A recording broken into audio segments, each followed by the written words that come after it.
At this time, we're going to go to 11.0, which is Superintendent Dr. Little's update. I'm going to turn it over to Dr. Little. Thank you very much, Madam Chair. While we are, if Mr. Ellisor, if you will go ahead and start making your way up, one of the things that we had on the agenda, or really on the calendar, to do a security update in October. But just with our start of the school year, I wanted to make sure we went ahead and had a conversation about safety and emergency services and talk about some of the ways that we're keeping our kids safe. And so I invited Mr. Chris Ellisor to meet with us today. He's our director of our safety and security and a former police officer. So thank you again for your service. I know we always celebrate that as well. And so I'm going to turn it over to Mr. Ellisor. Thank you, sir. Good evening. I'm going to go through a couple slides here real quick. I tend to talk pretty fast, so you guys, if you have any questions, just stop me. Right off the bat, last year, we came out the gate and we put in a new safety tip line for our students. The Secret Service has done studies that showed that during an active attack event or a violence event, around 80% of the time the student interacts with someone and tells them that plan or tells them, hey, I'm going to do this. So we needed a way for students to easily get to us and tell us, hey, this is what I'm hearing, this is what I'm seeing. Through the Safe Schools Alert system, we're able to receive a text. They can go online through the website. They can send an email or they can make a phone call. You see the phone number at the bottom of the PowerPoint there, and also on the back of every student's ID is the phone number. So they have a way to text that number. I say text because that's how students communicate, right? I mean, I have students at home. Fortunately, one of them has a cell phone, but that's how she communicates. We no longer pick up a phone and dial a number and talk to someone. We've seen, this is the outcome of last year, all right? So those tips go in, whatever means they decide, and they go to an email. And that email list is we watch that email list, myself, Sean Spivey, Jeff Salters, and Matt Warren. We kind of have it broken up to where I go to bed kind of late. Some of these guys get up pretty early to go run and exercise. I don't want to do all that stuff. So I'm happy to go to bed late and monitor that right before we go to bed. We'll check our emails. When we wake up in the morning, we'll check our emails. And what we found is this is the outcome of last year. So 34% of those are during business hours, means those tips are coming in from about that 8 to 4:30 mark. From 4:30 on till 8 o'clock the next morning, 8 o'clock the next morning, over 65% of those tips are coming in.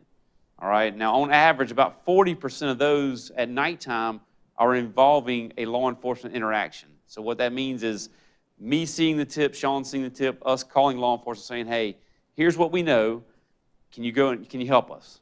And they'll go out to that door, knock on that door, and intervene with that parent or that student to tell them, hey, this is what we know right now, and this is what we're looking into. Currently this year, we have 26 tips received. 2 of those have involved law enforcement interaction. All right? May I jump in about that? I would like to add, we are very thankful for our partnerships with law enforcement, both at the town level and the county level. Chief Green and Sheriff Coon, for example, they assist us. We try to make this a seamless process, and one of the powerful things I think about our security that I'd like to point out is when someone comes after hours, and if it involves something to do with the police, that police officer is knocking on the door that night. And there's very little lag time. I don't want to say there's no lag time, but there's very little lag time with how that happens.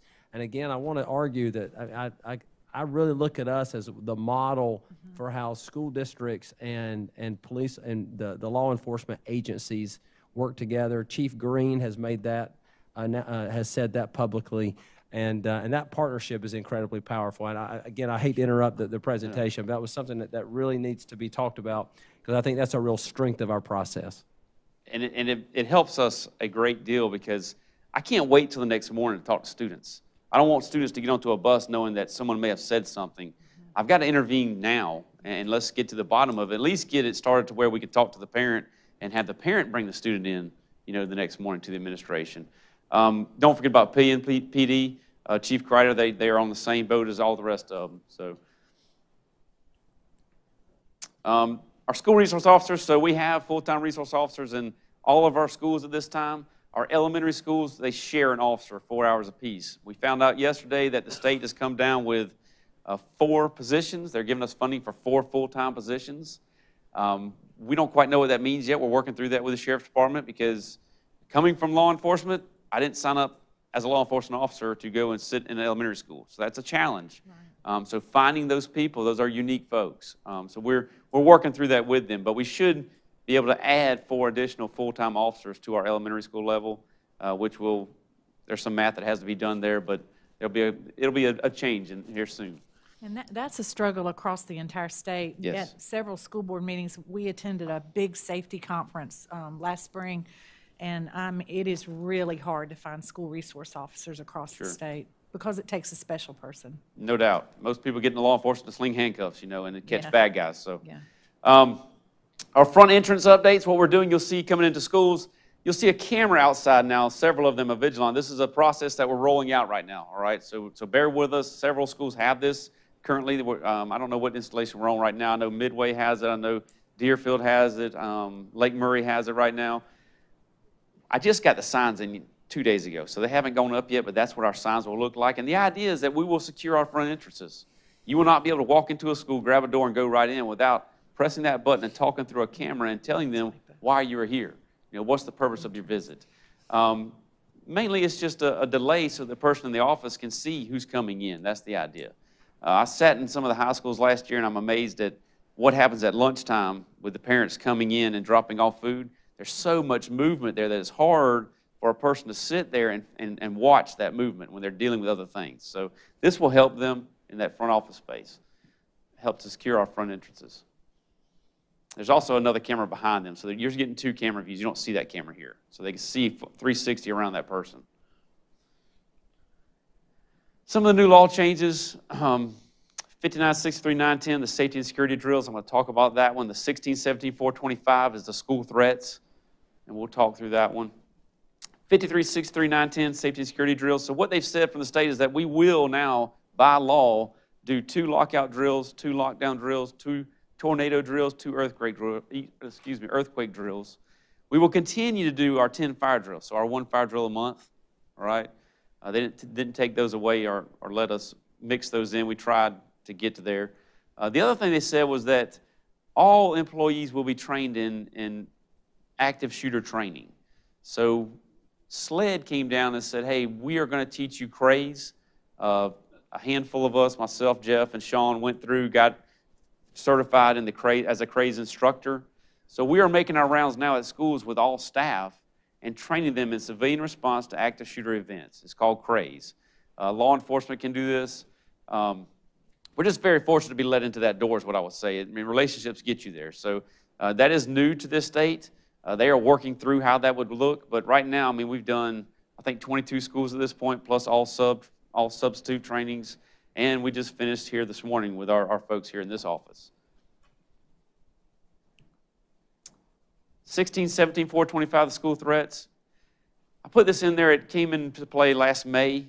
We're seeing this now being charged with students. It is unlawful for a student or of a school or college in this state to make threats to take the life of or to inflict bodily harm upon another by using any form of communication whatsoever. The law is very clear, okay? So we're seeing that being charged. You saw that locally in the news. I put this up there just to make everybody familiar with it. I know Dr. Little, we sent a letter out, I think August 28th, and we've shown a sharp decline in those incidents now. So that's good. I think it worked. Yes, sir. Do we reference that in our student policy manual yet? Have we? Not yet. Okay, that may be good. As we roll out next academic year. Gotcha. And I'm going to let Tracy take this, talking about our threat assessment teams. So this past year, the State Department of Education released a new threat assessment guide and began to train district personnel from across the state, which is still ongoing. So they're right now developing some of the components that go with the guide. Not everything's in place yet. They're still working on that component. We have at least 7 of our district personnel that have gone to the training, attended it, and also developing a model board policy to go along with it. So what we've done right now is we have a task force developed. We're gathering key information from our key stakeholders, principals, psychologists, counselors, to how to implement it and what training is required. Our Lexington County Community Health School-Based Supervisor will be part of that task force, or are part of the task force, because they're our therapists can help us in this aspect. So as we begin to get this in place and develop more, we'll have more to you, but that's what's started right now. I just wanted to bring you up to date based on what the State Department's done. Thank you. That's what I have. Any questions? Good? Yep. When we market the tip line, if you will, to our students, is it strictly around school-based threats, or say there's a kid at home, he's in the middle of a domestic violence, or he's in the middle of drugs or something like that?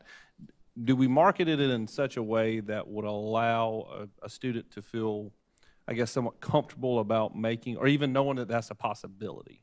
Yes, and so there are posters throughout all the campuses, and they define on them, drugs, weapons, suicide, and I can state that we've had two, which were suicidal thoughts or ideations that led to law enforcement going to the door and intervening and getting that person help. So yes, we do. Good. And the second question I would have would be, as we've kind of seen this unfold sort of early in the year, one of the thoughts I had was, how do we go about vetting potentially a false accusation? I mean, the worst thing you would hate to see happen is that one child have another dispute with another student and calling a tip to say this student said that, and then it becomes I think there's a couple schools in Atlanta going through that right now. They had Sure. some false accusations. Sure, and we've had tips that were not good tips. How about that? You got to investigate them. You can't just take the word of the tip. So it falls back to going to the school, talking to the students, and working an investigation either through administration or on the night of with law enforcement going house to house, talking to other folks. Sure. Yeah. Sure. Okay. So there is a vetting process, if you will, through. I'm sure there is, but Yes. it's fairly extensive. Yes, we don't just take a tip and say, oh, they did it, let's go get them. Right, I mean, definitely, you have to vet that. But I think the root of that investigation is, did you say that or not? Did you communicate? Very much so. Not, did you have the intent to do it? It's, did you, make the threat? And I think that's part of what we have to continue to educate around. So. I think, with the things we're seeing at nighttime, when a law enforcement officer shows up at your house at 2 in the morning and wakes mom and dad up, you're going to be pretty honest and say, yes, I did, or no, I didn't. And that's what we've experienced for the most part, is that, yeah, I said it, I didn't mean it. I was just joking. And so that's what, law enforcement is dealing with now, is it is just a joke, but you can't take that word on it. You've got to go check it out and make sure. So that's a lot of what we deal with. And I do think there is some confusion with some of our community members. I think they think the schools own it once the accusation's made or the threat is made. But at that, that's really moved straight over to law enforcement. It's a crime right? at that point. I mean, the law is very clear. You cannot say those things or do those things. Okay. So it goes into their hands, definitely. Okay. Board, any other questions or comments? Well, I personally would like to thank you and your staff and our teachers and everybody in our schools for making them so safe and secure. That is one thing that it's one of our basic tenets for our children, to be safe and secure, and we appreciate all you do to make that happen. Mr. Salters? Madam Chair, I just wanted to take the opportunity, since Mr. Elsor's standing here, just to compliment him and Mr. Spivey on the hard work, because that 65% that you saw there is mostly those two guys staying up late at night. And I'd be remiss if I didn't talk about our partnership with Student Services. Mr. Caldwell and his team are involved in those late night conversations as well. We have a text group that we communicate and keep each other up to date, because a lot of times there may be a situation where there's not a crime committed and law enforcement isn't going to be involved, and it turns over to a student services matter. So we have a great working relationship as a team. Communications gets involved when there is a threat, and Mary Beth's, I'd like to say Mary Beth's team, but Mary Beth is usually on go to communicate that out. So it really takes a team effort, and I just appreciate everybody's support doing that. But we're very fortunate to have two former law enforcement officers working for us who really understand the law and know how this stuff works. So I'm glad you mentioned that. I was getting ready to point that out. You'll notice that Mr. Pender also stood up to talk about safety. So if we want our schools to be safe, it's not just about law enforcement and punishment. it's about counseling. It's about getting to the root cause of the issues, and it's about helping students make better decisions. It's not just about the 2 a.m. knock on the door. That's an aspect of it, but that's not really how we want to keep our schools safe. That's really going to take a much larger effort, and that's why the counselors are involved in helping us craft those ideas. And of course, our mental wellness teams that we have in place as we continue to look for students who are showing some red flags, and trying to provide them assistance and make sure that they are taking advantage of all what we have to offer. And so those are things that are happening in our schools, because safety is really everybody's concern. It's not just safety and security for two people. It's really all of our concerns. And so thank you, Mr. Pender, as well. Thank you for pointing that out, Mr. Salters. Thank you, Mr. Ellisor.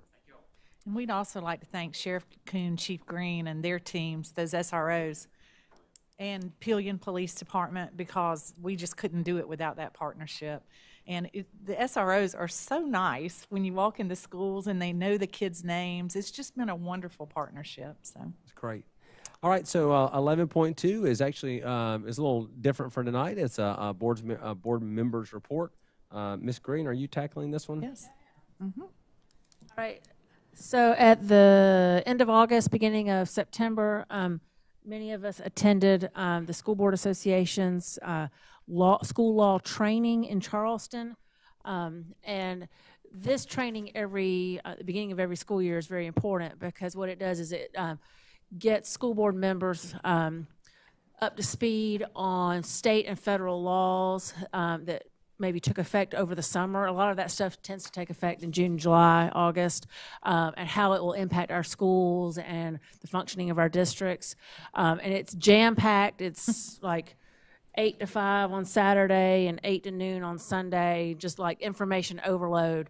But it's incredibly helpful and beneficial, because there are lots of things that happen in our state legislature and in Congress, and actually administratively, sometimes outside of the legislative process, especially with the current administration. There's a lot of administrative changes, how things are implemented, things that are taken off the table or implemented in a different manner.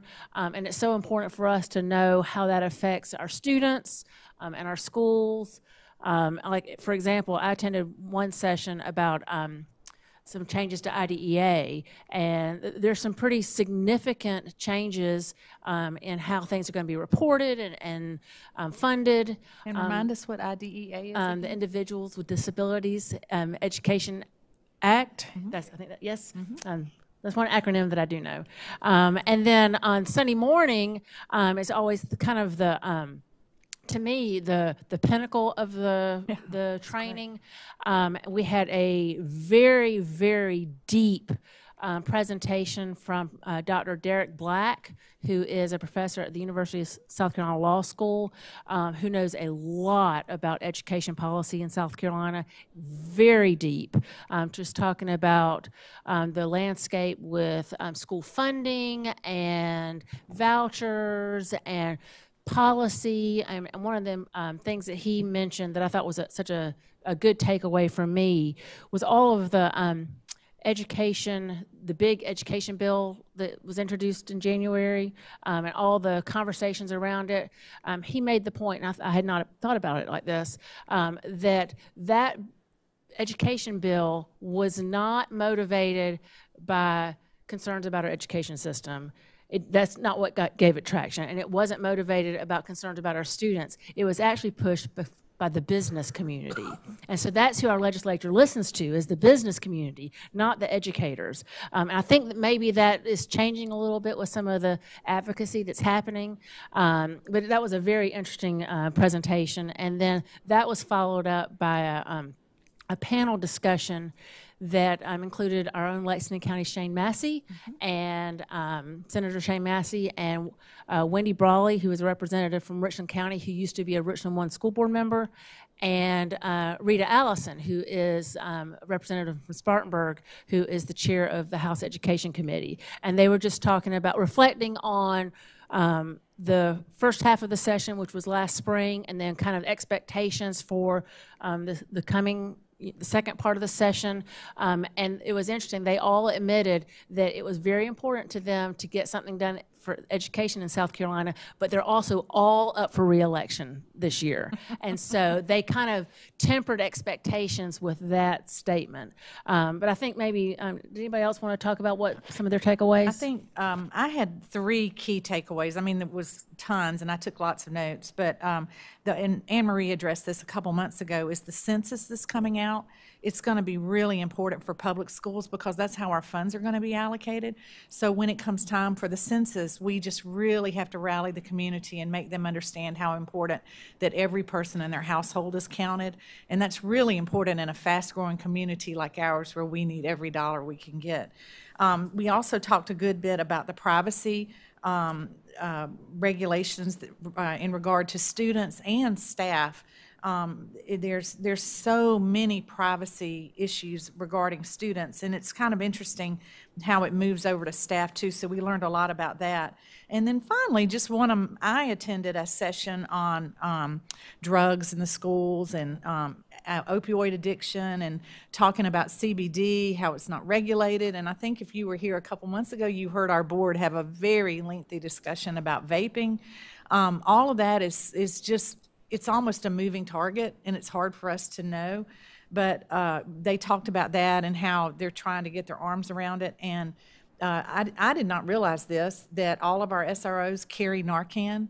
And if someone, God forbid, were to have a fallout due to some kind of opioid problem, all of our SROs are ready on site to help that person. So it's just interesting. It kind of makes you sad, actually, some of the things that we worry about and how far from finance to census to drugs to making sure we treat our students and our staff fairly. So I thought it was a great session. To kind of echo the opioid, the main takeaway slide from that was the age range where we see opioid abuse is 30 to 60. Well, if you think about who has children, what age range, Yeah. It's 30 to 60. And so the question always comes, well, where are the kids getting it from? Well, they're getting it from the parents at the end of the day. And so it gives you a clear indication of how access kind of opens up. I will say this, and there was actually a follow-up to this. Dr. Lill and myself were sitting in on that session, and I'd actually challenged the speaker. She was from DHEC, correct? Yeah, or I the think she governor's was. office or, Yeah, or something like- something. Representing Yeah. the governor's office. She came up to me after a week later at a football game, and I had challenged her to, I hear you about opioid.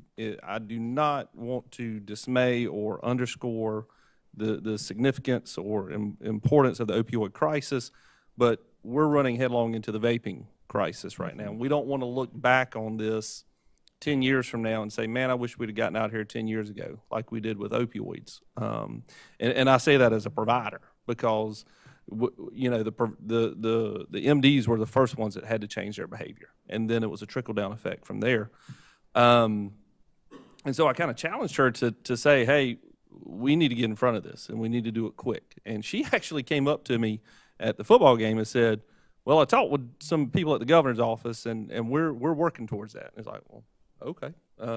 So I say that to say this stuff is proving true. I mean, just with the other day with the FDA and what you've seen, people are dying across this nation from vaping-related disease, and we don't know why.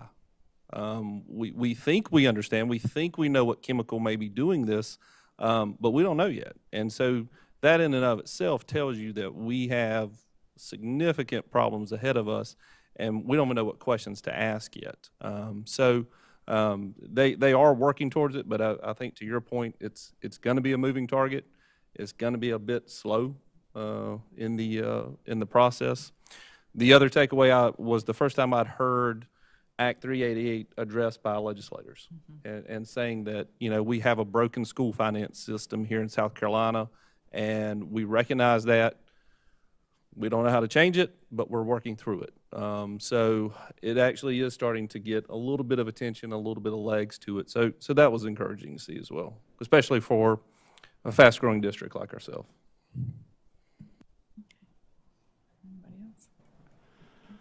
All right. This, of course, was the annual law conference, and we certainly live in a litigious society these days, if not a gotcha society. Everything from the news media on down, everybody's in gotcha mode. But there were a lot of things that were discussed. I attended sessions on FOIA, transporting students safely. What else was here? The effective policies and practices in the schoolhouse to keep boards out of the courtroom. But more importantly, I think the thing that I take away from these conferences the most is the ability to meet with other school board members from across the state. We share war stories, we share information, and that's something that you just can't buy. There's no training to be a board member. You get it from reading, from sharing stories, and attending conferences like this. And this one is absolutely one of my favorite ones. It's very good. The panel discussion with Shane Massey and Rita Allison and those was very, very informative, and I enjoyed every bit about it. Tim, All right. did you want to say anything? Anybody else? Okay. Great. Well, I want to thank Ms. Green. She is our legislative and advocacy representative. I'm not even sure she knew she had a title, but we've asked her to sort of round us up and keep us on track with that. And it is so important because the laws are changing so frequently, and the funding and what's coming down from the state level. So I just want to thank her for helping corral that and work with our delegation and keeping us on track for that. So thank you, Ms. Green. At this time, I'm going to turn it back to Greg. Well, thank you very much. So we, again, have a operations report that always seems to come about the 9 o'clock hour, but wanted to give Mr. Salters an opportunity to show off some of the good work that's being done across our campuses. All right, well, thank you, Dr. Little, members of the board. I'll be brief this evening. Starting out at Centerville Elementary School, you can see the school is slated to open in August of next year. You can see the school actually taking shape now. This is our prototype plan that we've used dating back to Rocky Creek Elementary School. It's considered the X plan, if you will. So we've got foundations going on and some foundation block in some of these areas. We've got some pads poured here and ready to really start seeing some walls go up. We've got some initial parking lot spaces graveled in for lay down. But really some good progress going on at Centerville, and you can kind of really see this is the cafeteria area. That's actually the stage there in the cafeteria. Kitchen area is back over here, loading dock. So you can see that really kind of starting to take shape there on the site. And we have a retention pond there that's meeting its needs. It is retaining the storm water, slowly releasing it. And doing what it's designed to do. We had a nice rainfall that day. It's kind of a nice comparison of the swimming pool to the retention pond. Yeah, the treated water and untreated water. But it is doing its job, and the rain in this area with the sand really doesn't impact the construction like it did over at Beechwood just down the road. So it's a pretty interesting dynamic that we have there. So moving on. Yes, sir. And I was going to say, that looks like a construction dream job, because it looks like a big sand plot that they really, so Yeah. timeline-wise, we're on time? Timeline, we're tracking. We're in good shape to open in August. Yes, Right. sir. New Peoria Middle School, another construction dream job. Site-wise, this is a little bit bigger sandbox than Centerville. And you actually see retention ponds here. We have a series of ponds that line the back here, and so water will actually release here and then spill over into these ponds. But the site's really taking shape now. They're just really doing a great job out there. This is a HG Reynolds project. We have walls up on the first floor. In fact, they're starting to set steel, for the second floor out here on this first wing. And then our second classroom wing walls are coming up, and they've poured this third classroom wing. Again, the prototype plan, you saw the rendering earlier in the in the presentation. And so here's a kind of a lower angle shot of this, and you can really see the classroom wings coming up there. It's the main office area here. And in the background, what's that in the background? Okay, so back here you're talking about? Yes, sir. This is the Lexington County Recreation Commission. These are ball fields. Okay. So great proximity. Our land is actually contiguous. We're actually pulling power from the power distributions coming from that way. And so we'll have some nice connectivity to those ball fields. Of course, we'll have a track and a football practice field on that campus, but they'll have some nice connectivity as well. Just recapping at Lexington High School and the Tech Center, we got some final photos of the parking lots, and just wanted to kind of highlight that project. That was much needed repairs that were done as part of the referendum. It's amazing how much a difference the parking lot has made on that facility. Right, it really gives a fresh look to the campus. You're looking at Lexington High School there. We also improved the roof, and so this roof doesn't have the final cap sheet on yet, but you can see a number of new HVAC units. Very excited about that as well. That makes a huge difference. And just for perspective, really quickly, you can see this is the walkway. That's what the roof over here looked like before it was replaced. So really makes a difference to get that new roof on.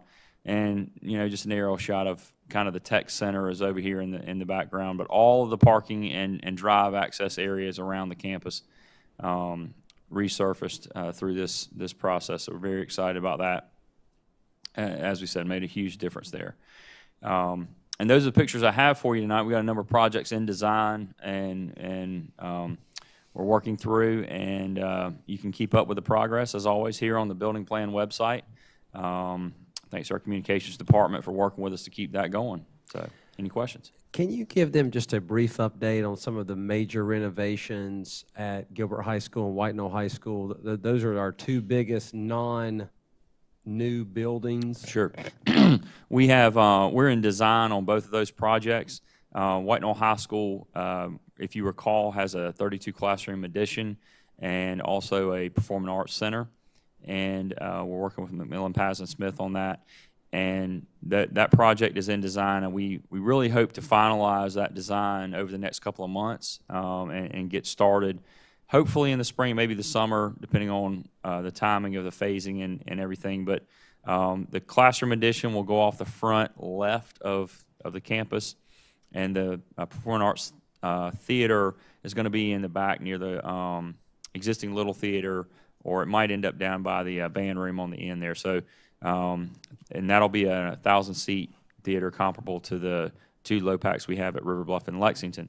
At Gilbert, we are in design there as well. Performing Arts Center will be added there, and that'll be about an 800-seat performing arts theater.